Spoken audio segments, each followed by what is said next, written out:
नमस्कार दोस्तों, OCN network में आपका स्वागत है। मैं हूं ओमकार चौधरी।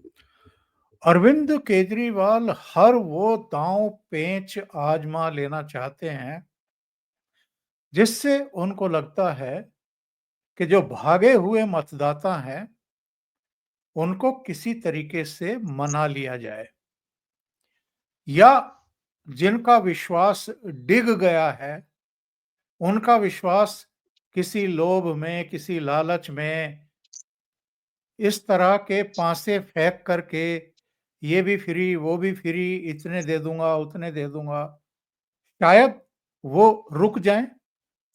क्योंकि पिछले कुछ चुनाव तो ये साफ साफ संकेत दे रहे हैं कि केजरीवाल का जो भी थोड़ा बहुत जनाधार था वो खिसक गया है। पूरी तरह तो अभी नहीं खिसका, लेकिन बहुत हद तक खिसक चुका है। ऊपर से कांग्रेस ने उनकी नींद हराम कर रखी है। कुछ ऐसे मुद्दों पर आज चर्चा करेंगे और एक बार मेरे शो में ही जो हमारे साथ जुड़ने वाले हैं बाबा रामदास, उन्होंने कहा था कि अगर कांग्रेस दिल्ली में पूरे जी जान से लड़ गई तो अरविंद केजरीवाल को, आम आदमी पार्टी को हारने से कोई नहीं बचा सकता। और लक्षण तो सब यही दिखाई दे रहे हैं। जिस तरीके से संदीप दीक्षित को उनके खिलाफ उतारा गया है और अजय माकन और संदीप दीक्षित दोनों ने ही मोर्चे संभाल लिए हैं, पूरी तरीके से इनको नेक्ट करने में लगे हुए हैं।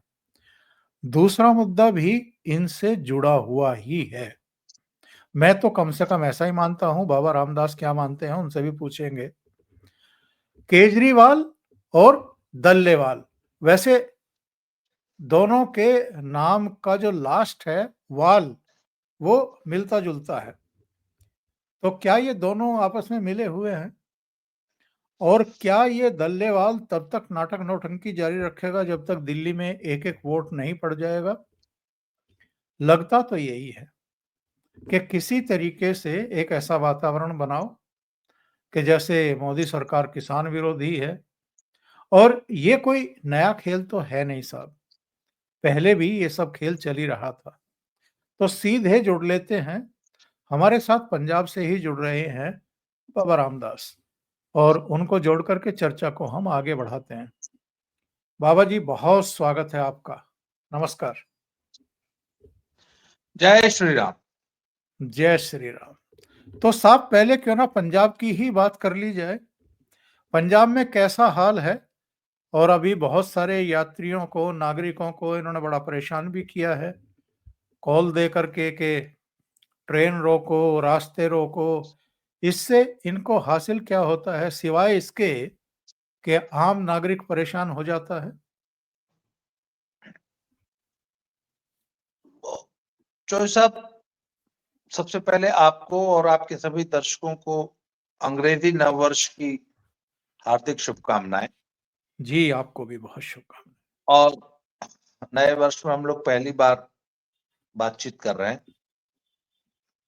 सर, मैं एक बात बताऊं, आज की तारीख में ये जो किसान यूनियन है सो कॉल्ड, और ये जो किसान मोर्चा है और ये किसान आंदोलन को जन समर्थन, यहां तक कि किसानों का भी जो समर्थन है वो जीरो है, बिल्कुल जीरो। और इनको अपनी उपस्थिति दर्ज कराने का एकमात्र जो तरीका है वो ये है कि ये किसी तरह ये बंद, हड़ताल, धरना करते रहे। इनके न तो धरनों में भीड़ आ रही है, न इनको किसी किस्म का समर्थन मिल रहा है। तो ये सिर्फ जब ये इस प्रकार का जब बंद का आयोजन करते हैं ना, तो ये सड़क और रेल यातायात, ये सिर्फ ये दो चीजें जाम कर देते हैं। इस बार जो परसों जो 30 तारीख को जो बंद हुआ है, मार्केट पूरी तरह खुली हुई थी, और जहां भी ये मार्केट बंद कराने गए पब्लिक ने इन्हें दौड़ा लिया। पब्लिक ने इनको पब्लिकली बेइज्जती की और कहा खबरदार मार्केट में घुस मत जाना। अच्छा, इनके पास संख्या बल था नहीं, तो अच्छा, गवर्नमेंट इनके आगे पूरी तरह सरेंडर है। तो जहां ये 10 आदमी, सिर्फ 10 आदमी भी अगर रोड पे बैठ जाए तो फिर जो पंजाब की गवर्नमेंट है वो उनको रोड से हटाती नहीं है। तो इन्होंने जगह जगह मुख्य सड़कें जाम करके पब्लिक को बहुत परेशान किया।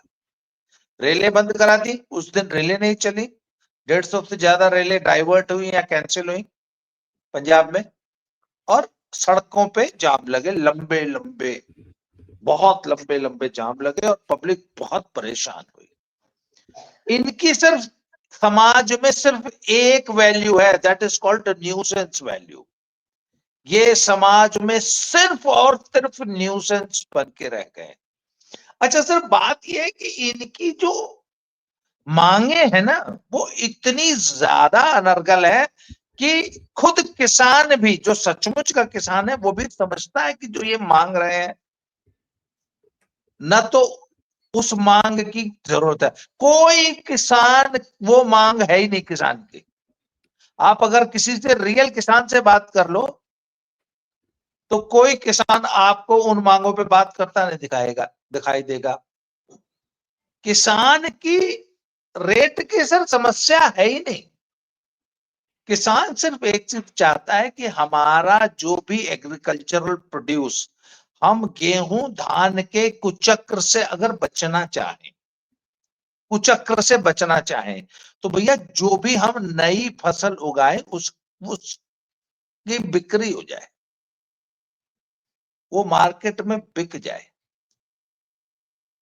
अच्छा सर, एक तरफ तो ये किसान आंदोलन कर रहा है, मैं आपको अभी लेटेस्ट, अभी जो पिछला सीजन बीता है, मैं पंजाब की उसकी एकदम आंखों देखी रिपोर्ट बता रहा हूं।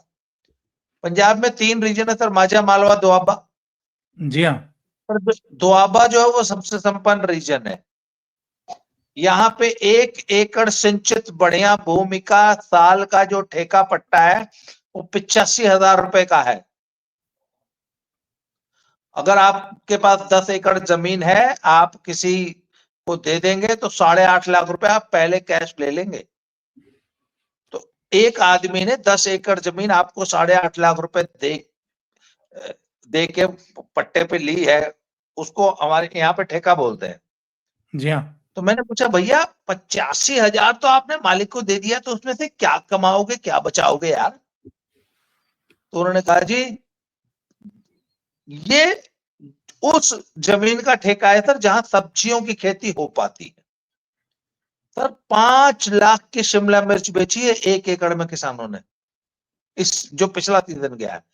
5 लाख की शिमला मिर्च, 3 लाख की हरी मिर्च 1 एकड़ में, 1 से 1.5 लाख की गोभी, 1 से 1.25 लाख की मक्की। तो मैंने पूछा, 1 एकड़ में सामान्य किसान जो सिर्फ गेहूं चावल भी करता है ना सर, वो भी 85,000 का ठेका देके 40 से 50,000 रुपए का प्रॉफिट निकालता है।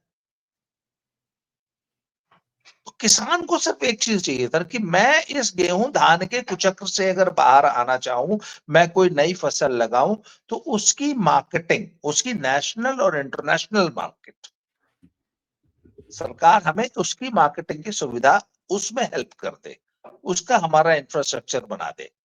उसके लिए क्या क्या चाहिए? तो सर किसान की जो असल समस्या है वो तो बहुत अलग है। संयुक्त किसान मोर्चा तो सिर्फ डीप स्टेट से पैसे लेके डीप स्टेट की दलाली कर रहा है और भारत को डिस्टेबलाइज करने का कुचक्र रच रहा है।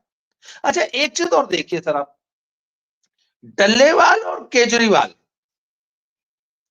सर ये एक ही भट्ठे की ईंटें हैं। बिल्कुल ऐसा ही लग रहा है सर आप केजरीवाल का जो धरना धरना प्रदर्शन से जो केजरीवाल और उसकी पार्टी का जन्म हुआ, इन्होंने ऐसे ही बलि का बकरा बनाया था अन्ना हजारे को। और एक बार तो ऐसा लगने लग गया था, आपको याद होगा कि अन्ना हजारे कहीं एक्शन करते करते कहीं इंतकाल ना हो जाए। और अरविंद केजरीवाल और इनकी पूरी चांडाल चौकड़ी चाहती थी कि बस किसी तरह अन्ना हजारे शहीद हो जाए। सर सेम स्टोरी पंजाब में रिपीट हो रही है दल्लेवाल के साथ। और सर ये तो पंजाबी जब सुप्रीम कोर्ट तक ने ये कह दिया साहब कि कौन नेता हैं जो चाहते हैं कि डल्लेवाल की मौत हो जाए? कौन चाहता है कि ये मर जाएं? इससे बड़ी और कड़ी टिप्पणी सुप्रीम कोर्ट की तरफ से नहीं हो सकती। बोला कौन लोग हैं जो इनको अस्पताल ले जाने का विरोध कर रहे हैं, यानी मार देना चाहते हैं। सर आप मुझे बताइए ना कि आपके घर में, मेरे घर में अगर एक बच्चा या कोई परिवार का बुजुर्ग नाराज हो जाए और सिर्फ एक समय भोजन ना करे, तो पूरा परिवार उसको मनाने में जुट जाता है कि अरे खा लीजिए, अरे खा लो, खा लो, खा लो। तो एक बात बताइए, आपके घर का एक आदमी पिछले 35-38 दिन से आमरण अनशन पे है, और हम जब उसको खिलाने की कोशिश कर रहे हैं या उसको मेडिकल एड देने की कोशिश कर रहे हैं, तो आप बोल रहे हैं कि खबरदार हमारे आदमी को हाथ मत लगाना। सर, ऐसा कैसे संभव है कि आप अपने आदमी को जानबूझ के मौत के मुंह में धकेलना चाहते हैं? पर सर एक बात बताऊं आपको, पब्लिक इतनी बेवकूफ है नहीं। पंजाब में सर ये स्टील के गिलास में अनशन करने का बड़ा पुराना, आपको याद है एक बार एक दिन कांग्रेस वालों ने भी अनशन किया था। तो पहले वहां गए थे और पता नहीं कौन सी सीताराम की या किसकी, वो जहां देसी घी की पूड़ियां मिलती हैं चांदनी चौक छोले के सामने, छोले छोले भटूरे खा के गए थे। हाँ वहां रज के छोले भटूरे खा के कांग्रेसी फिर गए थे सांकेतिक अनशन करने। उनसे जब पूछा गया, बोला वो तो सांकेतिक था। सर एक बात बताइए, मैंने कल एक डॉक्टर साहब से बात की थी, और हम पहलवानों को तो थोड़ा सा ना वजन घटाने के लिए भूखे रहने का थोड़ा अनुभव होता है। सर 2-2.5 किलो वजन घटाना पड़ता है ना, वो विनेश फोगाट मर गई होती है उस दिन ओलंपिक में। बिल्कुल, बिल्कुल, 2 बिल्कुल। किलो वजन घटाने में इतना बुरा हाल हो गया था। और सर 2-3 दिन 4 दिन सचमुच भूखा रहना पड़ जाए ना, चौथे दिन आदमी को गश आ जाती है, जमीन पे गिर जाता है, बेहोश हो जाता है। सही। और 75 साल का आदमी जिसको इतनी व्याधियों ने घेर रखा है, वो 35 दिन से अनशन पे है और टाए टाए तोते की तरह बोल रहा है। आपने उनका वो वीडियो संदेश सुना था? उसमें ऐसा बिल्कुल लग रहा था कि एक आदमी 35 दिनों से अनशन पे बैठा और इतना स्पष्ट, इतने, और सर 35 दिन में कितना वजन कम हुआ डल्लेवाल का? आपको याद है एक बार केजरीवाल ने भी अनशन किया था जिसमें वो सचमुच भूख हड़ताल बैठा था, मरने जैसा नहीं हो हाँ, गया था? उसकी शक्ल आज भी आपको वो फोटो मिल जाएगी। हाँ, हाँ, हाँ, किया था, किया था। तो सर जो सचमुच के अनशन होते हैं ना, एक बार बाबा रामदेव ने भी किया था, जब इनको रामलीला मैदान से खदेड़ दिया सोनिया गांधी ने, तो ये पतंजलि फेज 1 में अनशन पे बैठ गए सर। मैं उन दिनों वही था सर। 5वें-6ठे दिन इतना बुरा हाल हो गया था, फिर श्री श्री अडवाणी जी ने, रविशंकर श्री श्री रविशंकर ने जाकर के तुड़वाया था। हाँ नहीं नहीं, अडवाणी जी ने निशंक जी की ड्यूटी लगाई। वो बाई चांस वो वीडियो भी लीक हो गया था कि वो, उनको उन्होंने ध्यान नहीं दिया कि वो फोन पे बात कर रहे हैं और कैमरा चल रहा है। अडवाणी जी ने निशंक को बोला कि किसी तरह जाके उनको तुरंत जाके जो है अनशन खत्म कराइए, तो जाके फिर आनंद फानंद में हो, क्योंकि सर 6ठे दिन बुरा हाल हो गया था, बहुत बुरा हुआ। जबकि बाबा रामदेव तो बहुत फिजिकली फिट आदमी है, और और साधक भी 75 हैं। साधक हैं। सर 75 वर्ष का आदमी 35 दिन से अनशन पे बैठा है, सर किसको बेवकूफ बना रहे हैं आप? बाबा जी ये बताइए कि ये ड्रामा चल क्यों रहा है, इतना लंबा क्यों खींचा जा रहा है इसको? वजह क्या है? सर ये एक तो कुछ वजह तो है, क्योंकि ये ड्रामा डीप स्टेट ने ऑर्गेनाइज किया है, और डीप स्टेट के दो गुर्गे हैं, एक ये किसान आंदोलन वाले और एक आम आदमी पार्टी। दोनों डीप स्टेट के फंडेड हैं, दोनों डीप स्टेट की ही टांगे हैं। तो सर आम आदमी पार्टी ने पंजाब में ये ड्रामा आयोजित किया था, और इनको ये गलतफहमी थी कि ये दिल्ली पहुंच जाएंगे, पर खट्टर साहब ने इनको शंभू बॉर्डर और खनौरी बॉर्डर पर रोक दिया। सर अब यस। इनकी समझ में नहीं आ रहा कि इसको कैसे वापस निकालें। अच्छा, जन समर्थन नाम की कोई चीज है नहीं। मेरे एक मित्र है चौधरी बलबीर सिंह जी, वो आज से करीब 1 हफ्ता पहले शंभू बॉर्डर गए थे। कहते जी कुल जमा 150 आदमी बैठे हैं, जबकि इनका रोज दिल्ली मार्च वाला वो नौटंकी भी चल रही थी। इन्होंने कहा था 101 आदमी जाएंगे, हरियाणा पुलिस ने कहा उनकी लिस्ट भेज दो, उनके कागज भेज दो। उस वक्त शंभू बॉर्डर पे 150 आदमी बैठा था सर, कुल जमा। तो जन समर्थन तो इनको है नहीं। इनको दिल्ली चुनाव तक इस मुद्दे को किसी तरह गरमा के रखना है, और ये चाहते हैं कि पंजाब में पब्लिक थोड़ी सड़कों पर उतर आए, थोड़ी सी अराजकता हो जाए। सर मैं आपको बता रहा हूं, पंजाब में ऐसा कोई माहौल है ही नहीं। क्यों? क्योंकि मैंने बोला ना, जो पेड है सिर्फ वही बैठे हैं, अदरवाइज आम जनता का एक व्यक्ति भी इनके साथ नहीं है, बल्कि इनको गालियां उल्टे निकालते हैं। तो सर ये किसी भी तरह के इस तरीके से इस नौटंकी को दिल्ली चुनाव तक जारी रखना चाहते हैं। और ये है मेरा। इसके पीछे भारतीय जनता पार्टी और प्रधानमंत्री नरेंद्र मोदी की लीडरशिप को ही एक तरीके से किसान विरोधी साबित करना और एक माहौल बनाना है। नहीं, एक बात मुझे बताइए ना, आपने जो ये सुपारी मीडिया है, इनके YouTube पे जितने इनके पोर्टल्स हैं, और ये जो इनका जो कबाल है मीडिया वाला, इनकी सारी आप वक्तव्य सुन लीजिए पिछले 1 हफ्ते की, जब से सुप्रीम कोर्ट ने इस पे जो है टिप्पणियां देनी शुरू की है या आदेश दिए हैं। वो कहते हैं कि सुप्रीम कोर्ट जो है ये भगवंत मान या स्टेट गवर्नमेंट को क्यों निशाने पे ले रहा है। एक बात मुझे बताइए ना भाई, law and order state issue है, कृषि स्टेट का इशू है, ये दोनों भाई, या तो ये कृषि का मुद्दा मान लीजिए या लॉ एंड ऑर्डर का मुद्दा मान लीजिए।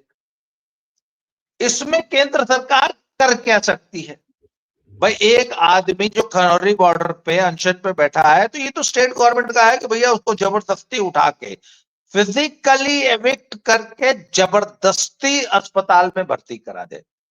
और सुप्रीम कोर्ट का ये आदेश 17 दिसंबर 19 दिसंबर का है, अभी तक भी वो कंप्लायंस नहीं हुआ है। ये सीधे सीधे सुप्रीम कोर्ट की अवमानना का मामला बनता है। सर पर एक बात बताइए ना, यदि सुप्रीम कोर्ट वाकई सीरियस है, मान एक बात बताइए ना, एक आदमी क्रिटिकली इल है, उसकी जान कभी भी जा सकती है, तो उसको मेडिकल एड देने में आप हफ्ते की डेट देंगे, 15 दिन की डेट देंगे? मतलब पिछले 15 दिनों से सारे सुप्रीम कोर्ट के एक्टिविज्म के बाद नतीजा क्या निकला भाई? यदि सुप्रीम कोर्ट सचमुच डल्लेवाल के स्वास्थ्य को लेकर चिंतित होता, या डल्लेवाल की जान का सचमुच खतरा होता, या डल्लेवाल सचमुच क्रिटिकली इल होता, तो सर सायरन बजाती भी एम्बुलेंस आती और 3 मिनट के अंदर उनको अस्पताल पहुंचाती। 3 मिनट में वो आईसीयू जिस में होता है, सारे इक्विपमेंट होते हैं, वो वाली एम्बुलेंस लाके उनको तुरंत वेंटिलेटर पे डाल के। सर सुप्रीम कोर्ट भी जानता है कि डल्लेवाल स्टील के गिलास में अनशन कर रहा है, उसको कुछ नहीं हुआ। सर 35 दिन से 38, अब तो 38 दिन हो गए, 38 दिन से जिस आदमी ने खाना नहीं खाया उसका कितना वजन कम हो जाना चाहिए? और वीडियो की जो उसकी आवाज इतनी कड़क है, वो कहां से निकल रही है? आ, तो सर ये तो अच्छा, सर यहाँ पंजाब में एक सरदार बाबा जी हुए सूरत सिंह जी, वो बंदी सिंहों के रिहाई के लिए 2 साल आमरण अनशन पे रहे सर, 2 साल। अरे बाप रे! कौन सा आमरण अनशन हो रहा था हमको नहीं पता। अच्छा एक बात बताओ, पहले दिन से अगर पंजाब सरकार मॉनिटर करती, तो सर वो तो हर 6 घंटे बाद मेडिकल बुलेटिन जारी करती ना, कि डल्लेवाल साहब का बीपी इतनी है, शुगर इतनी है, फास्टिंग इतनी है, और अब डल्लेवाल साहब की यह स्थिति है, उनका वजन इतना कम हो गया। क्यों? तो सर तब और तो ये पोल खुल जाती ना, अनशन की पोल अस्पताल में खुल जाती ना। अस्पताल में भर्ती ही नहीं इसलिए नहीं हो रही है कि पोल खुल जाएगी। और सर देश तो जानना चाहेगा ना कि पिछले 38 दिनों में डल्लेवाल का कितना वजन कम हुआ। भाई किसान मोर्चा को चाहिए, वो कुछ मोटी औरतें जब अपना वजन कम करती हैं तो बिफोर आफ्टर फोटो खिंचाती है ना सर। किसान मोर्चा को बिफोर आफ्टर फोटो रिलीज कर देनी चाहिए कि डल्लेवाल साहब जिस दिन पहले दिन अनशन पे बैठे थे भैया उस दिन की फोटो ये है, आज की है।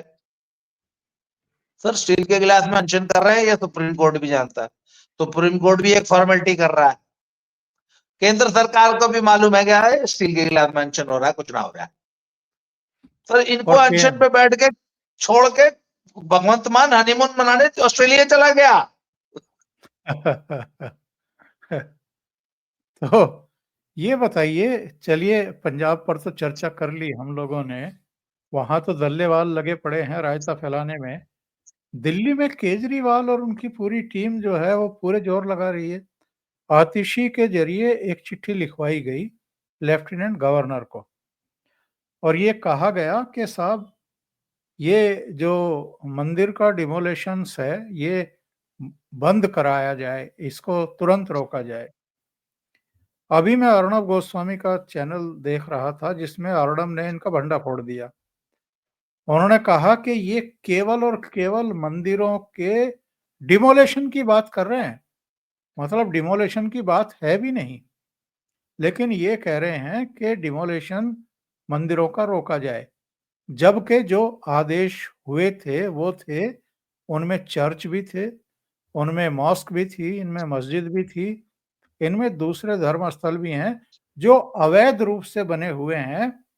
उनको हटाने का कोई पुराना आदेश है जिसको ये ढूंढ करके लाए, झाड़ पोंछ करके, और इन्होंने केवल मंदिरों के डिमोलिशन की बात कही है कि इसको रोकिए।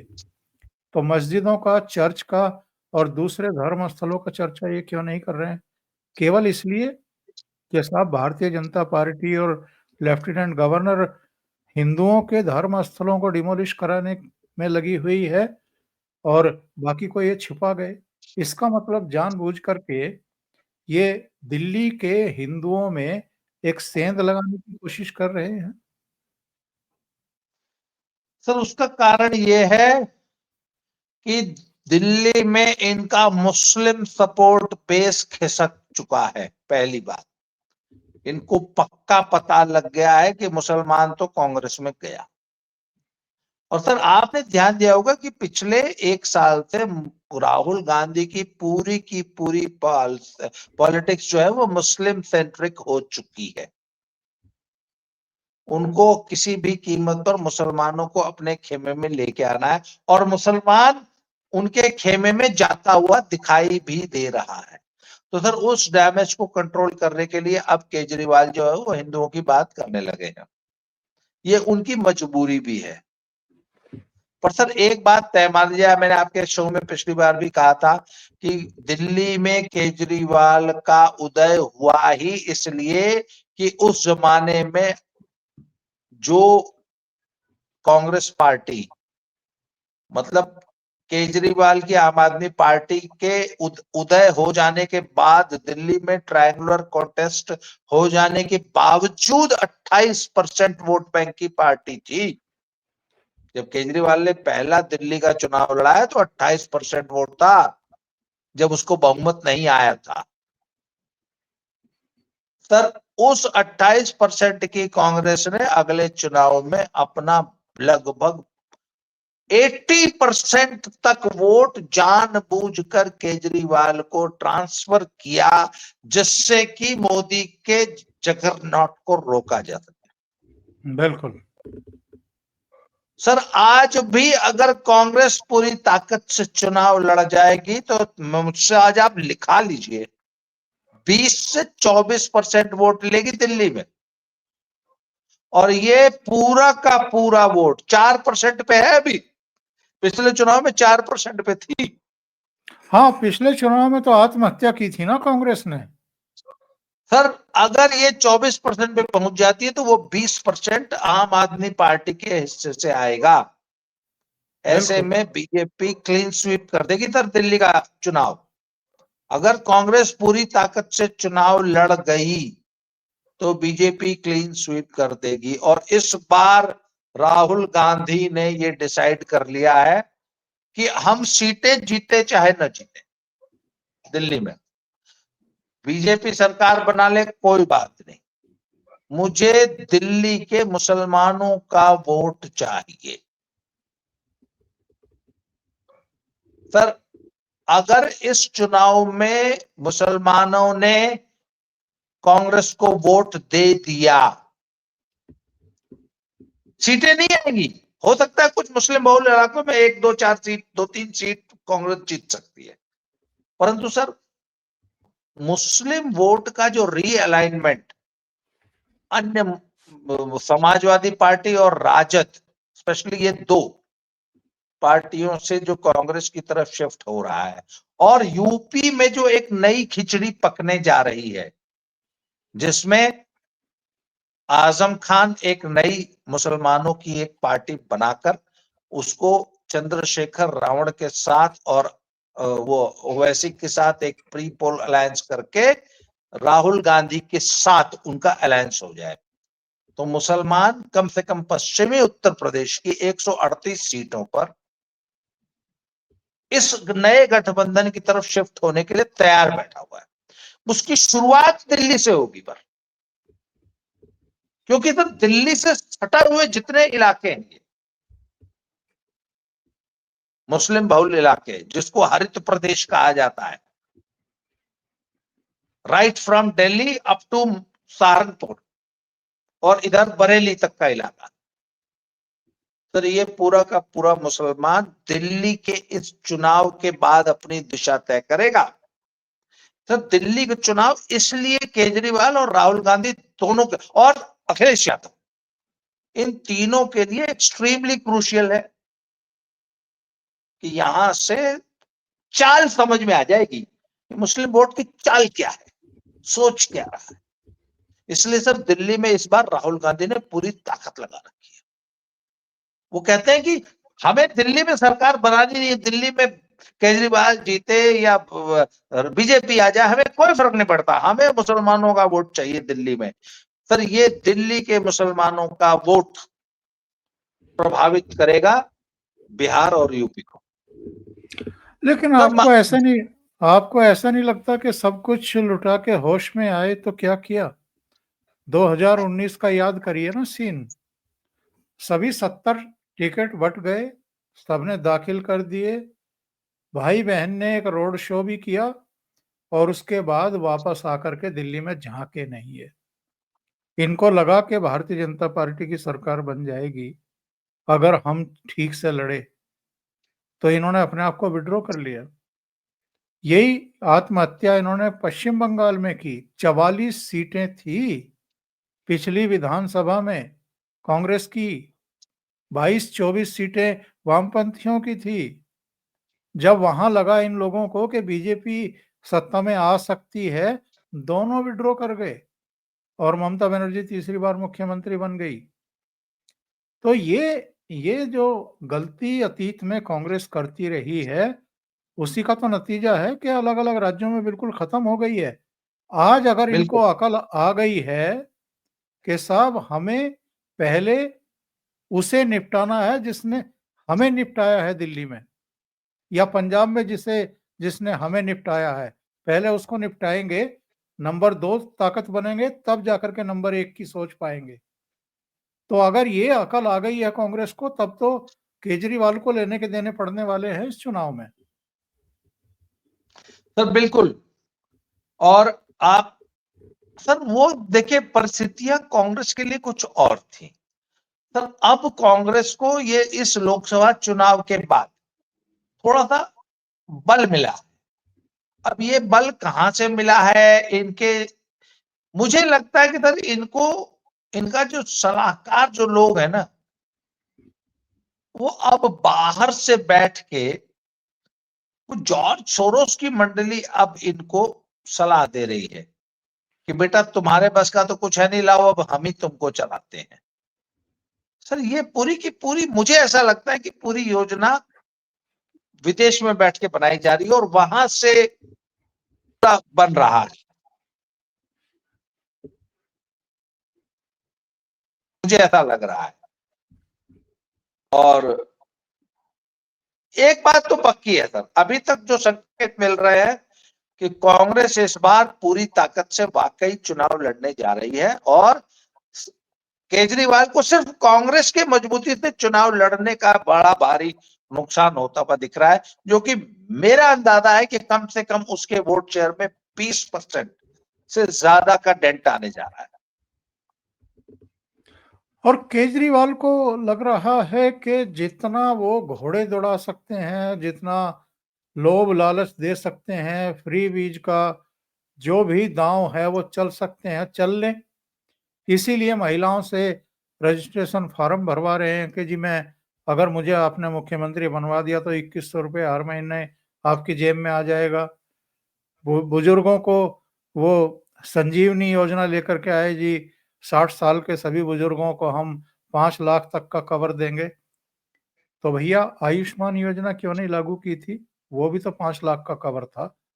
अब ये नई क्या योजना लेकर के आए हो? कहने का आशय ये है कि अरविंद केजरीवाल पूरी तरह बौखला गए हैं। सर अरविंद केजरीवाल को दीवार पे हार लिखी हुई स्पष्ट दिखाई दे रही है। और देखिए अरविंद केजरीवाल की एक विडंबना है सर कि इनको फ्रीबीज के अलावा मुफ्त की रेवड़ियां बांटकर अपने पाले में रोक लेना वोटर को, इसके अलावा इनके पास कोई योजना है ही नहीं है। और सर जो बीजेपी ने जो क्रैकडाउन शुरू किया है ना सर बांग्लादेशियों और रोहिंग्यों पे, उसका भी बड़ा असर केजरीवाल को बहुत बड़ा नुकसान होता हुआ दिखाई दे रहा है, क्योंकि मुझे ऐसा लगता है कि ये क्रैकडाउन अभी और तेज होगा और हर सीट से कम 10 से 20 हजार वोटर केजरीवाल का डिस्टर्ब हो जाएगा, जो वोट डालने वाले दिन दिल्ली में मौजूद नहीं होगा। अरविंद केजरीवाल ने सर प्लानिंग करके कम से कम 20 से 25 सीटों पर पिछले 5 सालों में झुग्गी झोपड़ी का वोट बढ़वाया है। हर कॉन्स्टिट्यूएंसी में कम से कम 5 से 10 हजार झुग्गी झोपड़ी एक्स्ट्रा वोट बन जाए। सर आजकल एलजी साहब का क्रैकडाउन उसी एक जो फर्जी वोट जो इन्होंने झुग्गी झोपड़ी नई झुग्गियां खड़ी कर दी दिल्ली में, सर ये जो क्रैकडाउन है उससे वो वोट डिस्टर्ब हो रहा है। बिल्कुल प्लस बिल्कुल। एंटी इनकम्बेंसी, प्लस कांग्रेस का मजबूती से चुनाव लड़ना, तो सर हर सीट पर केजरीवाल 20, 25, 30 हजार वोट नीचे जा रहे हैं।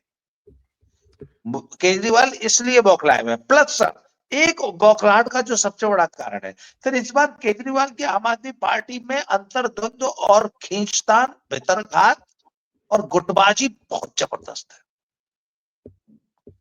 सर संजय सिंह गुट टोटली अलग है, आतिशी मारलेने का एक अलग गुट बन ही चुका है, मनीष सिसोदिया एक अलग गुट बन चुके हैं। केजरीवाल को समझ में नहीं आ रहा है, वो यही नहीं डिसाइड कर पा रहे कि कौन मेरा है, कौन कौन अपना है, कौन पराया है, कौन दोस्त चड्ढा है, भी कौन दुश्मन है।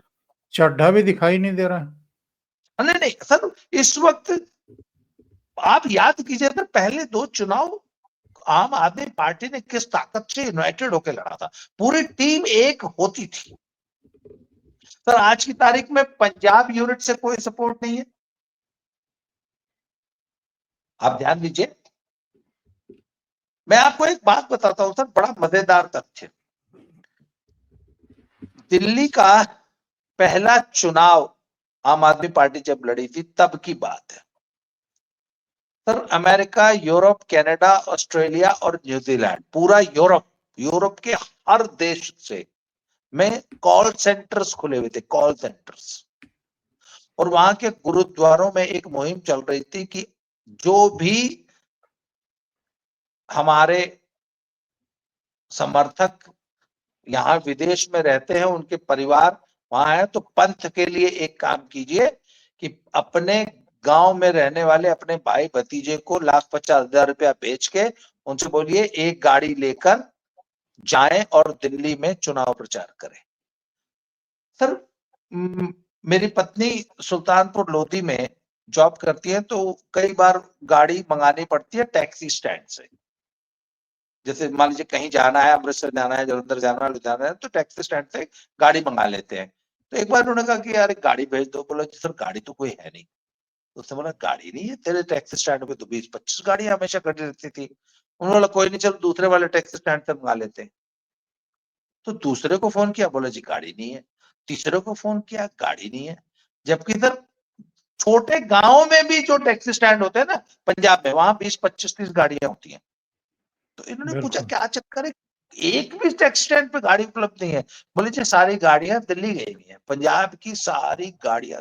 मॉडस ऑपरेंडी क्या था, चाचा ने भतीजों को फोन किया पंजाब में कि ये 50,000 रुपए, लाख रुपए भेज रहा हूँ, टैक्सी स्टैंड से गाड़ी ले ले या अपने घर की गाड़ी उठा, 4 दोस्तों को बिठा दिल्ली पहुंच जा, 5,000 रुपए रोज खर्चा भेज दिया, जाओ और दिल्ली में प्रचार करो। सर 50,000 लड़के पंजाब से जाके आम आदमी पार्टी का प्रचार करते थे दिल्ली में। ये सारा समर्थन विदेश में बैठे हुए खालिस्तानियों ने जुटाया था आम आदमी पार्टी के लिए दिल्ली में। सर वो समर्थन गायब है। इस बार तो पन्नू का वीडियो भी आ गया था बीच में कि इसने 133 करोड़ रुपया हमसे ले लिया और जो वादा नहीं नहीं किया वो था वो निभाया नहीं। बिल्कुल। तो सर इस बार चौतरफा घिरी हुई है आम आदमी पार्टी। और इनका एक एक मंसूबा तो केंद्र सरकार ने पूरा नहीं होने दिया साहब। ये सीएम रहते हुए तिहाड़ में 5.5 महीने बिता आए। हम लोग भी बार बार ये चर्चा करते थे कि इनको क्यों नहीं बर्खास्त किया जा रहा, सरकार को बर्खास्त क्यों नहीं किया जा रहा। तो शायद बीजेपी की सेंट्रल लीडरशिप बहुत अच्छे तरीके से जानती है कि इनको तो एक बहाना चाहिए सहानुभूति अर्जित करने के लिए, इसलिए बर्खास्त ही नहीं किया इनको कि जब तक तुम्हें बैठना है जेल में मुख्यमंत्री बन के बैठे रहो, हम तुम्हें बर्खास्त नहीं करेंगे। तो ये भी इनका मंसूबा ध्वस्त हुआ। तो बिल्कुल वहां पे केंद्र सरकार ने बहुत स्मार्ट प्ले किया। और इनको सर पूरे किसान आंदोलन में जो दिल्ली में था, they were always waiting for one picture या वन वीडियो जहां केंद्र सरकार इनको पीटती हुई दिखाई दे जाए। सर मोदी ने वो मौका ही नहीं दिया सही। जिससे कि ये विक्टिम कार्ड खेल सके।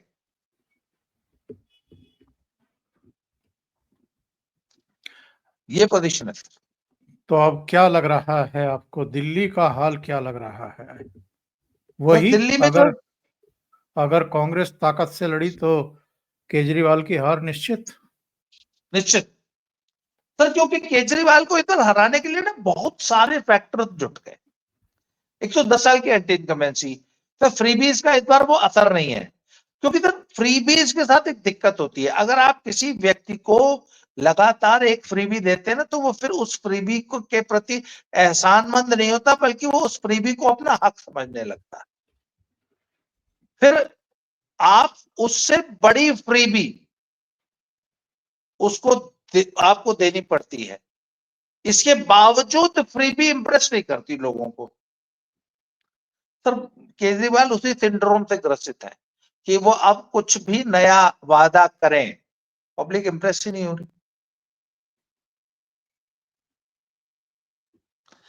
एंटी इनकम्बेंसी है ही है, ऊपर से कांग्रेस कम से कम 20% का डेट लगाएगी अरविंद केजरीवाल के वोट बैंक में। अरविंद केजरीवाल का वोट बैंक सर मेरे हिसाब से लगभग 30% के आसपास आके रुकेगा। भाजपा अपना 38% के आसपास मेंटेन करेगी।